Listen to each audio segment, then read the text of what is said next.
и проводить контроль только над террористическими, экстремистскими и другими разведывательно-подрывными группами. Все рванули. Где? Покажите сюда. Вот только что успели. Где? Вот эта часть. Дайте мне посмотреть внимательно. Заводская или какая? Один. Сейчас Скажешь комментарий, что там? Сайт Я просто хочу сказать о том, что два удлинителя. Первый удлинитель вот на YouTube это продемонстрировано открыто, а это вторая часть удлинителя была, которая предназначалась для кабинета Фарида Ниязова. Первая часть удлинителя это вот кабинет Атамбаева. Сегодня в форуме будет пресс-конференция в 14:00, и там мы дадим все исчерпывающие ответы. Уважая организаторов, я думаю, что этим можно будет ограничиться. Можно посмотреть? Просто изолента какая-то.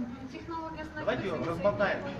Я думаю, не надо разболтывать. До конца. Нет, siz aytib o'tmaysizku, o'shanga ochiqdan ko'rsatib bermaysizmi? Нет, мы можем, вот я предложение делаю, по результатам этого круглого стола комиссию создать из общественности для того, чтобы они контролировали ход этого расследования. В прямом эфире. И чтобы вы доказали, вы должны вот это открыть, показать, где микрофон, где прослушка. Вы просто изоленту показали и все.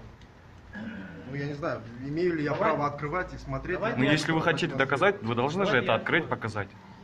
Это просто можно изолентой отмотать и сказать, что это прослушка. Я думаю, не надо. Будучи не специалистом, зачем Понятно. Хорошо, это ваше дело, давайте. фиксируйте. Вы сами разбираетесь. Все. Я хочу сказать, чтобы что у не только людей мы вопросов не возникало, мы вы же должны не просто показать. удлинитель. Мы говорим о том, что есть видео и аудиозаписи. Что с этим человеком, который работает в форуме и является одним из членов полицейского СДПК, вели переговоры. Человек представлялся, от какой организации он является. Он говорил о том, есть аудио, видеозаписи, когда он просит, чтобы вот это установили. Поэтому доказательств много. Ну я это к тому, что люди, которые посмотрели это видео, им было доказательство, да? У них, конечно, возникнут вопросы. К этому никакого отношения не имеет. Мы эту тему закрываем. Потом будет пресс-конференция, туда идите. Все. Вот это